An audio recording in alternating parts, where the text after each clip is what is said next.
नमस्कार, मैं श्रुति सिंह। स्वागत है आप सभी का इनसाइड झारखंड न्यूज के इस बुलेटिन में। चले जानते हैं आज की खबरों के बारे में। खबरों की शुरुआत करते हैं राजधानी रांची से।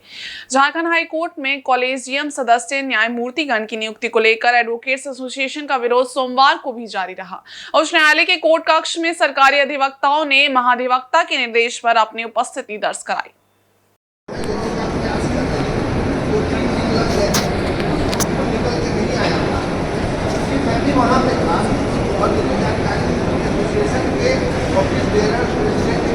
लेकिन इस दौरान एडवोकेट्स एसोसिएशन के सदस्यों ने कोर्ट कक्ष के बाहर सभी अधिवक्ताओं से निवेदन किया और थोड़ी तकरार के बाद उन्हें न्यायालय कक्ष में प्रवेश करने से रोक दिया। एडवोकेट्स एसोसिएशन ने सुप्रीम कोर्ट में प्रैक्टिस करने वाले वकील को झारखंड हाई कोर्ट का जज बनाए जाने की अनुशंसा को लेकर कड़ी आपत्ति जताई है। एसोसिएशन का मानना है कि इस निर्णय से स्थानीय अधिवक्ताओं और राज्य की कानूनी व्यवस्था पर प्रतिकूल प्रभाव पड़ सकता है। इस विरोध का प्रमुख कारण ये है कि एसोसिएशन चाहता है कि राज्य के स्थानीय वकीलों को ही न्यायिक पदों पर नियुक्ति मिले, जिससे राज्य के कानूनी समुदाय का विकास हो सके। उल्लेखनीय है कि एसोसिएशन की आम सभा में हाई कोर्ट के अधिवक्ताओं ने चीफ जस्टिस सहित 3 जजों की कोर्ट में न्यायिक कार्य नहीं करने का निर्णय लिया है।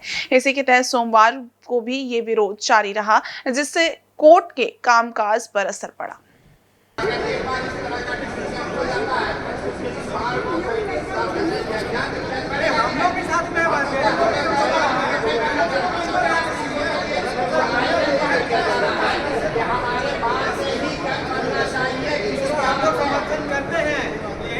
चाहिए, लेकिन एक बात जो बोला जा रहा है उसको जो हम यही बोला जा रहा है कि जो एक्टिविटी हम लोग ले रहे हैं स्टेप ले।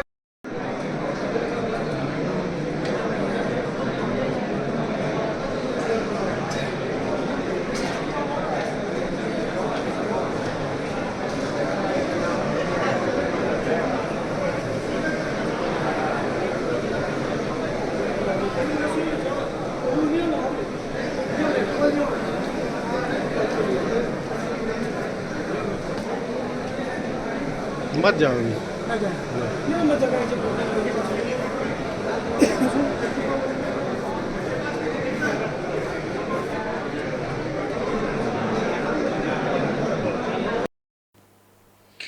झारखंड विधानसभा सत्र के दौरान पत्रकारों से बातचीत करते हुए राज्य के डीजीपी ने बताया कि राज्य में अपराधों पर अंकुश लगाने के लिए प्रशासनिक कार्रवाई लगातार जारी है। डीजीपी ने विशेष रूप से 3 गिरोहों के सरगनाओं का नाम लिया जो जेल से अपराधों को संगठित रूप से संचालित कर रहे हैं। डीजीपी ने बताया कि गिरोहों के सरगना हैं विकास तिवारी, अमन श्रीवास्तव और अमन साहू।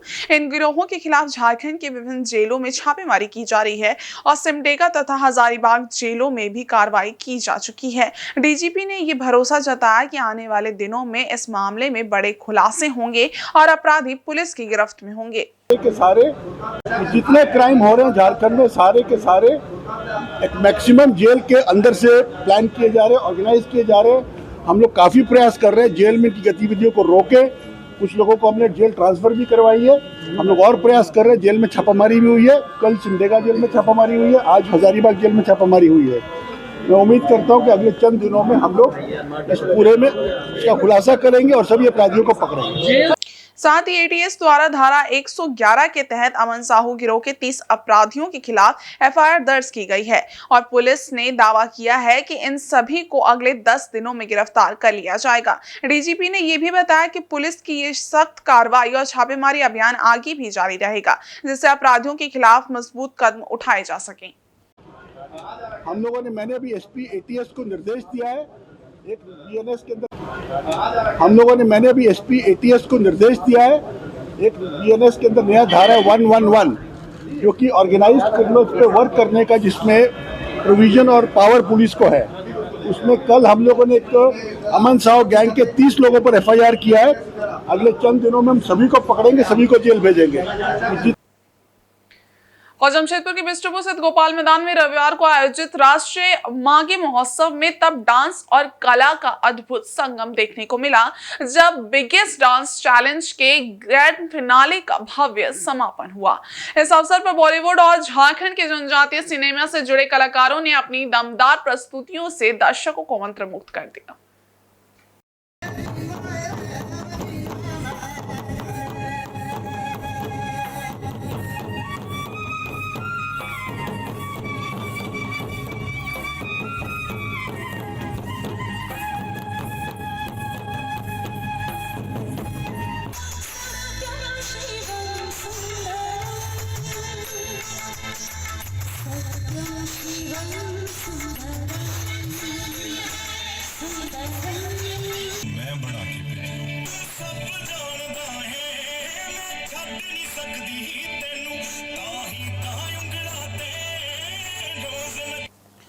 ग्रैंड फिनाले में भारत की पहली गर्ल्स डांस क्रू यो हाइनेस आकर्षण का केंद्र बनी। इस डांस टीम ने अपनी ऊर्जा और दमदार कोरियोग्राफी से मंच पर धमाल मचा दिया। यो हाइनेस डांस क्रू ने अपनी लय, ताल और असाधारण नृत्य कौशल से दर्शकों को रोमांचित कर दिया। कार्यक्रम को और भी खास बनाने में कलर्स चैनल के रियलिटी शो के विजेता विशाल और बॉलीवुड कोरियोग्राफर और फिल्म निर्माता छोटू लोहार की उपस्थिति ने चार चांद लगा दिए। इन दोनों हस्तियों ने न केवल प्रतियोगियों का उत्साहवर्धन किया बल्कि अपने अनुभवों को साझा कर युवा प्रतिभाओं को प्रोत्साहित भी किया। महोत्सव के जोहार नाइट में बॉलीवुड और क्षेत्रीय सिनेमा के अभिनेता अभिनेत्रियों ने भी मंच पर अपनी शानदार प्रस्तुतियां दी।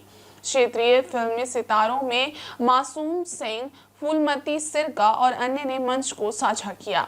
इन कलाकारों ने अपनी प्रस्तुतियों से आयोजन को यादगार बना दिया। बिगेस्ट डांस चैलेंज के ग्रैंड फिनाले में न केवल नृत्य बल्कि संगीत का भी शानदार समागम हुआ।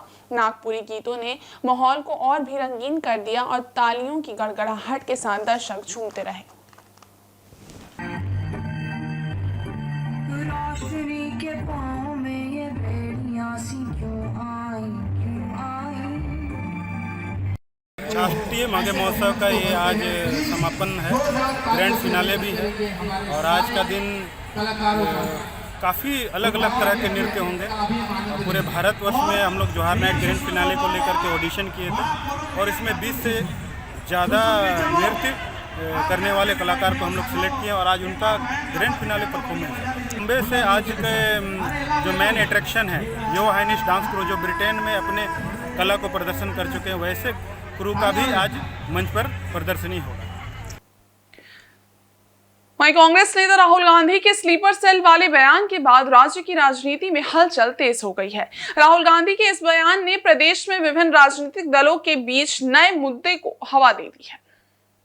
राज्य के स्वास्थ्य मंत्री इरफान अंसारी ने राहुल गांधी के बयान पर प्रतिक्रिया व्यक्त करते हुए कहा कि यदि राहुल गांधी ने कांग्रेस के भीतर स्लीपर सेल होने की बात कही है तो ये बयान उन्होंने काफी सोच समझ कर दिया होगा। उन्होंने कहा कि चुनावों के समय अक्सर कई नेता बीजेपी से कांग्रेस में आते हैं और कई कांग्रेस के नेता बीजेपी में चले जाते हैं। हालांकि यदि कोई नेता कांग्रेस में आता है तो उसकी विचारधारा भी कांग्रेस की होनी चाहिए और ये कहना कहीं से गलत नहीं है कि कांग्रेस में बीजेपी के स्लीपर सेल हो सकते हैं। इसकी नेत्री वो गिरिडीह के आसपास के जो विधायक है भाजपा में चली गई, विधायक बन गई। भाजपा के कई लोग आए, कांग्रेस से विधायक बन गए। भाजपा से कई लोग आए, कांग्रेस से बड़े पद पर हैं। तो निश्चित तौर पर उनका जो बयान है सटीक है। राहुल गांधी ने जो बयान दिया सटीक बयान दिया है। अगर आप कोई पार्टी छोड़कर कांग्रेस पार्टी स्वीकार करते हो तो आपकी विचारधारा भी कांग्रेसी होनी चाहिए और ऐसा नहीं कि आप पार्टी में आए, पार्टी का लाभ ले रहे हैं और बाहर अनाप शनाप हो रहे हैं, पार्टी को डैमेज कर रहे हैं। इसी परिप्रेक्ष्य में राहुल गांधी जी ने भी बयान दिया है और हमारे प्रभारी महोदय ने भी कहा है। इस बयान पर प्रतिक्रिया देते हुए मंत्री दीपिका सिंह पांडे ने कहा कि इस तरह की घटनाएं लगभग सभी पार्टियों में होती हैं, जहां कुछ लोग पार्टी के सिद्धांतों से समझौता कर लेते हैं। उन्होंने ये भी कहा कि ये बयान राहुल गांधी ने गुजरात में दिया है और ये वह काफी सोच समझ कर ही दिया होगा। मंत्री दीपिका पांडे सिंह ने कहा कि राहुल गांधी का बयान उनके गहरे विश्लेषण और अनुभव पर आधारित है, क्योंकि चुनावी दौर में पार्टियों में अस्थिरता और विचारधारा से समझौता अक्सर देखने को मिलता है। देखिए ये सिर्फ बीजेपी में ही नहीं बल्कि दूसरे पार्टियों में भी ये होता है कि कई नेता कॉम्प्रोमाइज कर लेते हैं आइडियोलॉजी से। तो इस तरह ये बात सही है, सच है और कई जगहों पर हम लोग इस बात को देखते हैं। राहुल जी ने परसों गुजरात में ये बात कही है और उन्होंने पूरी गंभीरता से इस बात को कही है। इस तरह के जो भी लोग हैं उन लोगों को पार्टी संगठन के तौर पर चिन्हित किया जाएगा और उन पर कार्रवाई भी की जाएगी। वहीं बीजेपी के विधायकों ने कहा कि कांग्रेस पार्टी का अस्तित्व और विचारधारा अब पूरी तरह से समाप्त हो चुकी है। कांग्रेस अब एक परजीवी पार्टी बन चुकी है। कांग्रेस अपने गिरेबान में झांक के देखे कि स्लीपर सेल कहाँ पे है और कांग्रेस का चरित्र ही रहा है कि वो परजीवी की तरह रहते हैं, कि दूसरे के कंधे में चढ़कर राजनीति करते हैं, अपना जनाधार उनका नहीं बचा। तो ऐसा है तो ये कांग्रेस वाले लोग ज्यादा समझ सकते हैं और बता सकते हैं और कांग्रेस के अगर आला अधिकारी और उनके आला आका इतने कमजोर हैं कि उनके विधायक, उनके नेता अगर दूसरे पार्टी को समर्थन करते हैं तो ये उनको देखना चाहिए, उनको झांकना चाहिए। और राजनीति में हर पार्टी चाहता है कि वो मेरे तरफ रहे, वो मेरे तरफ रहे, मेरे तरफ रहे।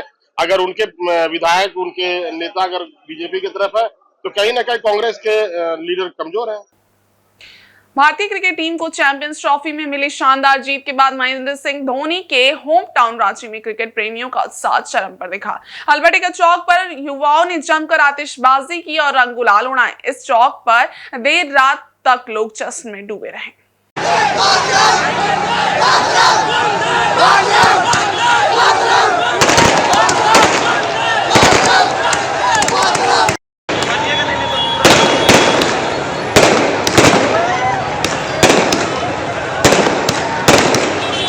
अल्बर्ट एक्का चौक पर देर रात तक क्रिकेट प्रेमियों, विशेषकर युवाओं और युवतियों की भारी भीड़ उमड़ी। ये दृश्य होली और दिवाली के सामंजस्य के साथ देशभक्ति के जज्बे को प्रदर्शित कर रहा था। उपस्थित लोगों ने ढोल और नगाड़ों की थाप पर नृत्य कर जीत का जश्न मनाया।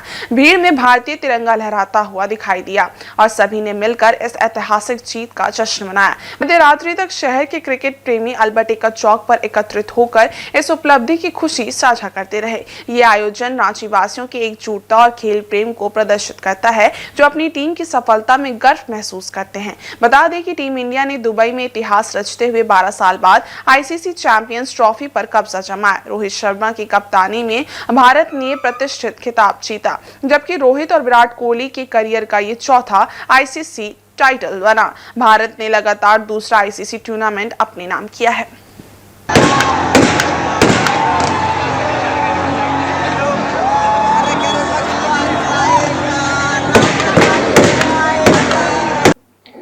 वहीं रविवार शाम को राजधानी रांची में ब्रह्मा ऋषि समाज द्वारा आयोजित होली मिलन समारोह में होलियाना माहौल देखने को मिला। इस खास मौके पर पारंपरिक फगुआ गायन की धुनों के बीच लोग अबीर और गुलाल से एक दूसरे को रंगते हुए रंगों के त्योहार की शुरुआत की खुशी मनाते नजर आए।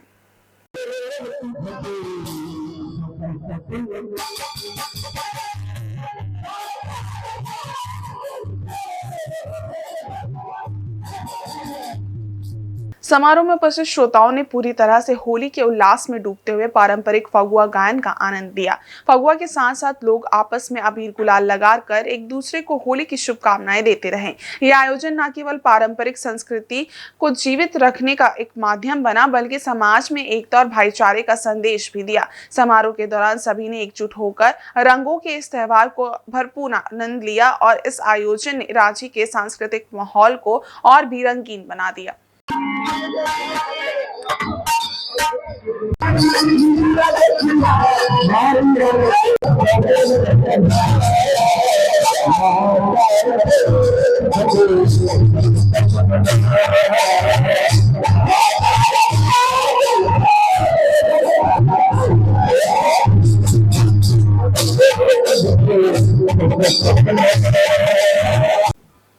इधर जमशेदपुर में जिला राजस्व श्रमिक प्रकोष्ठ का विस्तार किया गया है, जिसमें तमाम नए पदाधिकारियों को जिम्मेदारी सौंपी गई है। नई कमेटी का मुख्य उद्देश्य श्रमिकों की समस्याओं को राज्य सरकार तक पहुंचाना और उनके समाधान के लिए ठोस कदम उठाना होगा। ललन जी का एक प्रयास है कि के लिए इस श्रमिक प्रकोष्ठ में विशेष तवज्जो दी गई है और उनके इस अवसर पर राजद के पदाधिकारियों ने बताया कि नई कमेटी का मुख्य उद्देश्य श्रमिकों के समक्ष उत्पन्न होने वाली समस्याओं को राज्य सरकार तक पहुंचाना और उनका समाधान करना है। वे ये सुनिश्चित करेंगे कि श्रमिकों को उनके अधिकार मिले और उनके मुद्दों को उचित तरीके से उठाया जाए। राजद के पदाधिकारियों ने इस दौरान गंभीर चिंता जताई कि निजी क्षेत्र में श्रमिकों का शोषण हो रहा है। उन्होंने कहा कि आज के समय में श्रमिकों को 12 घंटे काम कराया जाता है, जबकि उन्हें 8 घंटे के वेतन का भुगतान किया जाता है, जो उनकी मेहनत और अधिकारों का उल्लंघन है। इसके अलावा अस्थायी मजदूरों को इलाज, बोनस और अन्य आवश्यक सुविधाएं नहीं मिल रही हैं, जो श्रमिकों की स्थिति को और भी दयनीय बना रहा है। पदाधिकारियों ने यह भी स्पष्ट किया कि नई कमेटी इन मुद्दों पर प्रभावी ढंग से काम करेगी और राज्य सरकार तक इन समस्याओं को पहुंचाने के लिए निरंतर प्रयास करेगी। उनका उद्देश्य जिले में श्रमिकों के उत्थान के लिए कार्य करना और उनके अधिकारों की रक्षा करना है। राजद ने यह भी कहा कि श्रमिकों को एक मजबूत आवाज देने और उनके हितों की रक्षा करने के लिए इस कमेटी का गठन किया गया है। ये कदम श्रमिकों के कल्याण और उनके सामाजिक और आर्थिक अधिकारों के लिए अहम साबित होगा। हमारे जो वरिष्ठ पदाधिकारी इस वक्त हमारे साथ मौजूद हैं, उन सब का श्रमिक प्रकोष्ठ पूर्वी सिंहभूम जिला स्वागत करते हुए आज की बैठक को हम आगे बढ़ाना चाहेंगे। जैसा कि आप सभी बहुत ही मंथन किया गया और ललन जी ने इस बीड़ा आज हम लोग कार्यक्रम रखे हैं। जिला श्रमिक प्रकोष्ठ का कमेटी का विस्तार करने का कार्यक्रम रखा गया है और ये कमेटी जिले के हर एक कोना से लिया गया है। प्रत्येक जो भी हैं और उनको एक बहुत बढ़िया कमेटी बनाने का काम हुआ है और ये हम जितने भी कमेटी का घोषणा किए हैं, जो भी लोग हमारे कमेटी में पदाधिकारी बने हैं, सब लोग एक अच्छा जानकार, बुद्धिजीवी, तेज तर्रार हैं और हम लोग श्रमिक के हित में इस जिले में काम करेंगे और उनको सहयोग पहुंचाएंगे। जो भी सरकारी योजनाएं सरकार के द्वारा बनती है श्रमिकों तक नहीं पहुंचता है और असंगठित क्षेत्र हो या देखिए मॉल में जो लोग काम करते हैं उनको सही रूप से मजदूरी नहीं मिलता है, 12-12 घंटे काम करा के 8 घंटा का मजदूरी मिलता है। कई ऐसे मजदूर के साथ में मुद्दा है, जैसे अस्पताल का मुद्दा है जहाँ की सही से श्रमिक का इलाज नहीं हो पाता है। बहुत ऐसे सारे हमारे जिला में समस्याएं श्रमिक का है। इन सारे श्रमिक को, असंगठित क्षेत्र हो या श्रमिक हो, जिसका भी क्षेत्र में काम रहेगा मजदूर से हित में हम लोग काम करेंगे और सारे हमारे जो कमेटी में पदाधिकारी बने हैं ये अच्छे लोग हैं और इनका भरपूर हमको सहयोग मिलेगा।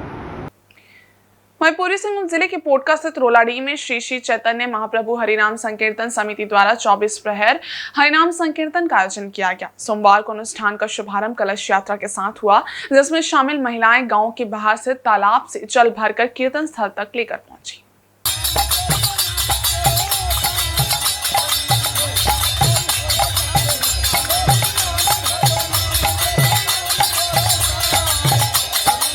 समिति पिछले वर्ष से हरिराम संकीर्तन का आयोजन करती आ रही है, जो अब गांव के धार्मिक और सांस्कृतिक जीवन का अहम हिस्सा बन चुका है। इस संबंध में तपन दास ने बताया कि जब से हरिराम संकीर्तन की शुरुआत हुई है, तब से गांव में दुर्घटनाओं की संख्या में कमी आई है। उन्होंने कहा कि भक्ति के मार्ग पर ही मुक्ति संभव है और इस आयोजन का उद्देश्य गाँव वासियों के जीवन में शांति, समृद्धि और भलाई लाना है। इस आयोजन के खास पहलू में महिलाओं की आस्था और विश्वास भी देखने को मिला।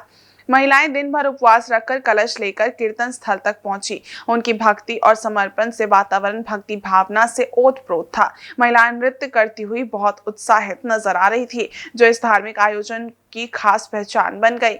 इस आयोजन के माध्यम से गांव में अच्छी बारिश, अच्छी फसल और निरोग रहने की मनोकामना की गई।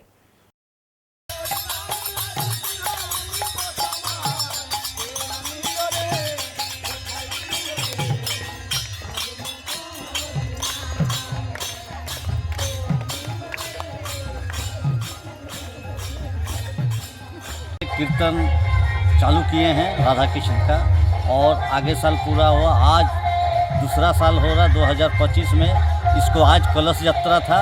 सभी समुदाय के लोगों को, सभी समुदाय के ग्रामीण रोलाडी के मिल करके इस कीर्तन को चालू किए हैं। सभी समुदाय के लोग खुश हैं, प्रेम भाव है। सभी समुदाय के लोग एक धर्म के लिए जो जुझार है रोलाडी गाँव में बड़ी अच्छा है और सब मिल करके रोलाडी ग्रामवासी हम लोग कीर्तन को चालू किए हैं और कीर्तन होते रहेगा और सब मिल के हो, ग्रामवासी मिल के इसको पूरा करें। और सरायकेला खरसावां जिले में स्वास्थ्य विभाग ने झोला छाप डॉक्टरों के खिलाफ बड़ी कार्रवाई शुरू की है। हाल ही में स्वास्थ्य विभाग ने 4 झोला छाप डॉक्टरों को क्लिनिक को बंद करने के लिए नोटिस जारी किया है, जबकि इससे पूर्व 5 सालों में 40 क्लिनिक को स्वास्थ्य विभाग बंद करा चुकी है। विभाग की इस कार्रवाई से झोला छाप डॉक्टरों में हड़कंप मच गया है, जबकि आम जनता को इसका सीधा फायदा मिल रहा है। अब लोग बेवजह गलत स्थानों पर इलाज से बचने में सक्षम हो रहे हैं। स्वास्थ्य विभाग के अनुसार कोरोना महामारी के दौरान जब अस्पतालों में मरीजों का तांता लगा था, तब झोला छाप डॉक्टरों ने अपनी जड़ें ग्रामीण क्षेत्रों में मजबूत कर ली थी। उस समय कोरोना संक्रमण के भय से लोग अस्पतालों में जाने से कतराते थे और झोला छाप डॉक्टर घर घर जाकर अपनी दवाइयां बांटते थे। ये चिकित्सक लोगों को इलाज की नाम पर मोटी रकम वसूलते थे। इस मामले में civil surgeon doctor Ajay Kumar ने बताया कि स्वास्थ्य विभाग के अंतर्गत एक विशेष टीम बनाई गई है जो सभी क्लिनिकों की जांच कर रही है। इस जांच के दौरान विभाग के 18 पैरामीटर पर ध्यान दिया जा रहा है, जिनमें क्लिनिक का रजिस्ट्रेशन और चिकित्सकों की डिग्री भी शामिल है। उन्होंने बताया कि पिछले 5 वर्षों में विभाग ने कुल 75 क्लिनिकों को नोटिस जारी किया था, जिनमें से 40 क्लिनिकों को बंद करा दिया गया है। शेष 35 क्लिनिकों को नोटिस जारी किया गया है और उनकी जांच की जा रही है। जो भी नर्सिंग होम और क्लिनिक्स है उनकी जांच की जाती है और उसी संदर्भ में अगर कोई क्लिनिक ऐसा मिलता है जो रजिस्टर्ड नहीं है उन्हें नोटिस किया जाता है और नोटिस के उपरांत अगर वो रजिस्ट्रेशन नहीं करा पाते हैं कागजात के अभाव में या क्वालिफिकेशन के अभाव में तो उसे बंद करवा दिया जाता है। पिछले 5 साल में 75 क्लिनिक को नोटिस किया गया था, जिसमें से 40 क्लिनिक को बंद करवा दिया गया। 35 जो हैं वो प्रोसेस में हैं। अगर वो अपना रजिस्ट्रेशन करवा लेते हैं तो वो चालू रहेंगे, वर्तमान में बंद है। और अगर नहीं करा पाते हैं तो उसको परमानेंटली बंद करवा दिया जाएगा। जमशेदपुर में चोरी की घटनाओं में तेजी से इजाफा हुआ है। ताजा मामला परसोडी थाना अंतर्गत प्रथम नगर का है, जहां गौरी भवन के समीप रहने वाले और प्रसिद्ध मिठाई कारोबारी नौनी गोपाल दास के घर का ताला तोड़कर चोरों ने लाखों रुपए के सामानों पर हाथ साफ कर दिया। इस मामले में पीड़ित ने थाना में लिखित शिकायत की है। मिली जानकारी के अनुसार नौनी गोपाल का बेटा जगन्नाथ घोष अपने पूरे परिवार के साथ नेपाल घूमने गया हुआ है और वह अकेले घर पे हैं। रोजाना सुबह घर बंद कर वह अपने सितला चौक स्थित अपनी मिठाई दुकान में चले जाते हैं।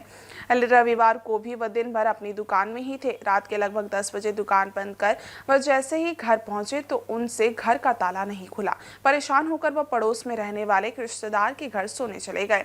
सोमवार सुबह वे फिर से घर का ताला खोलने पहुंचे, लेकिन काफी प्रयास के बाद भी ताला नहीं खुला। इसके बाद रिश्तेदारों ने मिलकर किसी तरह घर का ताला तोड़ा, तब जाकर वे घर में प्रवेश कर पाए। घर के भीतर का नजारा देख वह भी अवाक रह गए। घर का सारा सामान बिखरा पड़ा था और अलमारी को भी ताला तोड़कर लाखों रुपए कैश और सोने चांदी के आभूषण की चोरी कर ली गई थी। इधर सूचना मिलने पर पुलिस मौके पर पहुंची और जांच पड़ताल की। पुलिस डॉग स्क्वाड और फॉरेंसिक टीम की मदद ले रही है ताकि चोरों का सुराग हाथ लग सके। बताया जा रहा है कि चोर सामने की गेट का ताला तोड़कर घर में घुसे और घटना को अंजाम देकर छत के रास्ते फरार हो गए। उन्होंने जाने से पहले मेन गेट का ताला भी बदल दिया और घर के भीतर से दरवाजे को भी लॉक कर दिया था ताकि कोई बाहर से भी आए तो घर में सीधे ना घुस सके। थाना प्रभारी के अनुसार नौनी गोपाल के बेटे के घर आने के बाद ही ये अनुमान लगाया जा सकता है कि कितने की चोरी हुई है। बता दें कि नौनी गोपाल दास की मिठाई दुकान शीतला मिष्ठान भंडार परसोडी में काफी प्रसिद्ध है। मेरे चाचा के घर पे चोरी हुई है और मेरे चाचा के बेटे अब घूमने गए हैं फैमिली लेके, और चाचा दुकान पे रहते हैं, रात को आते हैं, सुबह को चल जाते हैं।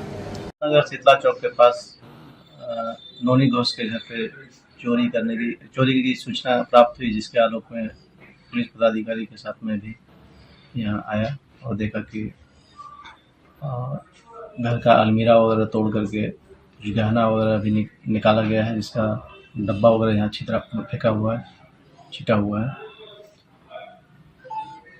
इस संदर्भ में हम लोग घटनास्थल पर पहुँच के अनुसंधान प्रारंभ कर चुके हैं और फिंगरप्रिंट और डॉग स्क्वाड की भी टीम यहाँ पे पहुँच चुकी है।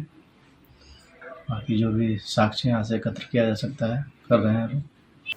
झारखंड के ग्रामीण विकास मंत्री दीपिका पांडे सिंह ने मैया समान योजना के तहत महिलाओं के खाते में राशि आने के विषय पर अपनी प्रतिक्रिया दी है। उन्होंने कहा कि महिला दिवस के अवसर पर बहनों के खाते में 7,500 रुपए आने से महिलाएं व बहनें काफी खुश हैं। होली से पहले रमजान के महीने में और बहा पर्व के अवसर पर ये राशि मिलने से सभी में उत्साह भी है। इससे एक बार फिर भाजपा के अफवाह तंत्र को सत्ता पक्ष ने करारा जवाब दिया है। 7,500 रुपया बहनों के खाते में होली के पहले रमजान के महीने में बहा पर्व के अवसर पे महिला दिवस के अवसर पे बहनों के खाते में पैसा अब खटाखट आ रहा है।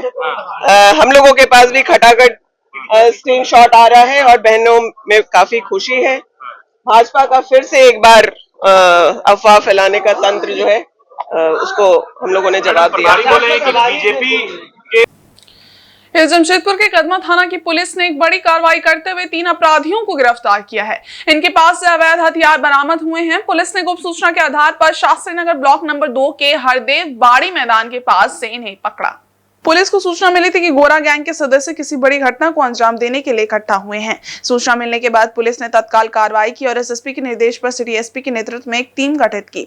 पुलिस ने घटनास्थल पर पहुंचकर पेशेवर तरीके से छापेमारी की। टीम को देखकर अपराधी मौके से भागने लगे, लेकिन पुलिस ने 3 अपराधियों को पकड़ लिया। हालांकि 3 अन्य अपराधी भागने में सफल रहे। गिरफ्तार अपराधियों में पूछताछ की गई तो उन्होंने बताया कि वे सभी गोरा गैंग के सदस्य और किसी बड़ी वारदात को अंजाम देने के लिए एकत्रित हुए थे।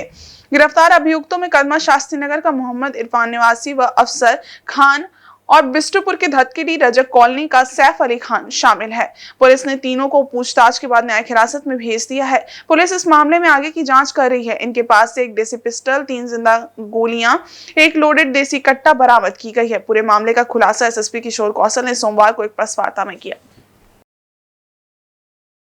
तारीख की रात्रि में इस प्रकार की एक सूचना प्राप्त हुई, जिसमें कि गोरा, जो कि पहले भी एक मामले में नामजद रहा है और उसके ऊपर पूर्व से भी कई मामले रहे हैं, वो अपने साथियों के साथ किसी बड़ी घटना को करने की फिराक में है और उसको लेकर के एक टीम का गठन किया गया, जिसको डीएसपी सीसीआर और थाना प्रभारी कदमा लीड कर रहे थे।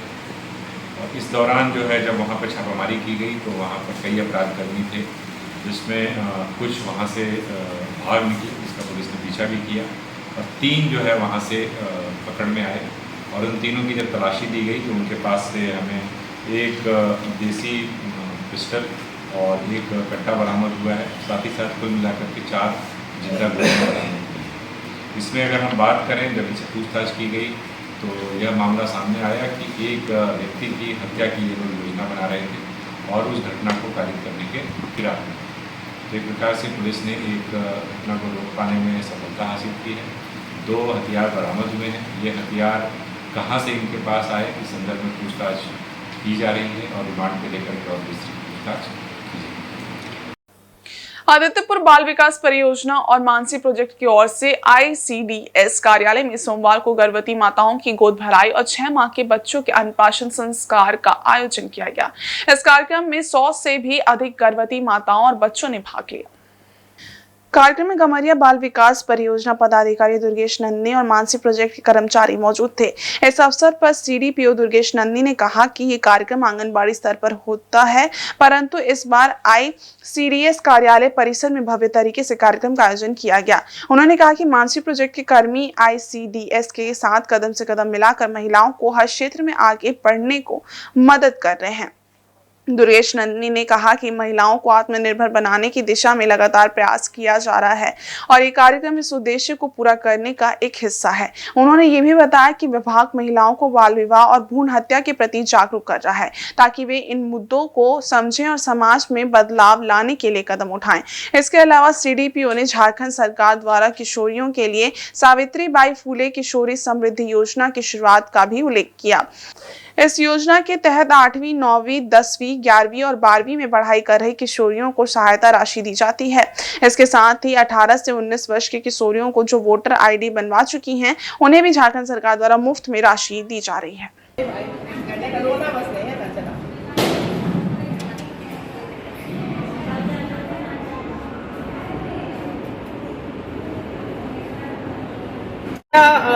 को रोकने के लिए भी ये कार्यक्रम है, क्योंकि भ्रूण हत्या ना हो, इसके लिए हम लोगों ने यहाँ पर संदेश भी दिया है माताओं को, बहनों को और हमारी आंगनबाड़ी दीदियों को और ग्रामीण से गांव से आए हुए ग्रामीण की महिलाओं को भी, क्योंकि इसके लिए भ्रूण हत्या को रोकने के लिए हमारे झारखंड सरकार के हमारे माननीय मुख्यमंत्री महोदय के द्वारा जो है मुख्यमंत्री सावित्री बाई फुले समृद्धि योजना का जो योजना चलाई गई है, इसमें जो है हमारी बहुत सारी बच्चियां जो है, ये छोटी छोटी बच्चियां जो 8 क्लास से लेकर के 12 क्लास तक की जो शिक्षा ग्रहण कर रही हैं, उनको जो है लाभ मिल रहा है 5,000 और 5,000 के हिसाब से 8वां और 9वां क्लास की बच्चियों को भी लाभ मिल रहा है, 10वां 11वीं 12वीं को भी लाभ मिल रहा है। इसके अलावा 18 से 19 साल की बच्चियां जो है जिनका वोटर आईडी बन गया है, जो 18 साल की हो गई हैं, तो उनको भी 20,000 रुपये एक मुफ्त राशि दी जाती है। इससे कि बच्चियों में एक बहुत बड़ी जागरूकता आई है, एक बहुत बड़ी रेवोल्यूशन क्रांति आई है कि वो लोग जो है इस राशि को लेकर के स्व निर्णय लेने की क्षमता और आत्मनिर्भर बनने की क्षमता जो है उनमें विकसित हो रही है। और साथ ही ये भी उनके दिल दिमाग में बैठ रहा है कि हम लोग इतने कम उम्र में शादी ना करें, बाल विवाह ना करें। इधर जमशेदपुर के बुडाम थाना क्षेत्र से डिमना लेक के समीप सोमवार को एक भीषण सड़क हादसा हुआ। यहां ऑटो और कार के बीच जबरदस्त टक्कर हो गई, जिससे ऑटो पलट गया और उसमें सवार आधा दर्जन लोग घायल हो गए। घायलों में 2 महिला और 3 बच्चे भी शामिल थे, जो बुडाम से सुनारी अपने रिश्तेदार के यहां आ रहे थे। घटना के बाद सभी घायलों को तत्काल एमजीएम अस्पताल लाया गया, जहां उनका इलाज चल रहा है। जानकारी के अनुसार तो घायलों की हालत गंभीर बनी हुई है। हादसा उस समय हुआ जब ऑटो जमशेदपुर से आ रही कार से टकरा गया। टक्कर इतनी जोरदार थी कि ऑटो और कार पलटकर सड़क किनारे गड्ढे में चली गई। इधर घटना के बाद वहां से गुजर रहे एक कार चालक ने मानवता के नाते मदद करते हुए सभी घायलों को एमजीएम अस्पताल पहुंचाया। पुलिस ने मौके पर पहुंचकर मामले की जांच शुरू कर दी है और टक्कर के कारणों का पता लगाने की कोशिश कर रही है। डिमना लेक जो है ना, डिमना लेक के बाद टर्न किए, वहीं पे देखे एक ऑटो था और एक स्विफ्ट कार नीचे पलटी था। ये पेशेंट था 3 लोग, हम लोग लेके उन लोग को यहाँ एमजीएम में लेकर गए। कंडीशन सीरियस था थोड़ा सा। ये लोग कहाँ के थे? ये लोग वहाँ के हैं, क्या नाम है, बुडाम से जमशेदपुर आ रहे थे। तो कार वाला ठोक किया दोनों सलीमा को। और आज के इस बुलेटिन में बस इतना ही। हम कल फिर हाजिर होंगे कुछ और नई खबरों के साथ। तब तक के लिए देखते रहिए इनसाइड झारखंड न्यूज़। धन्यवाद।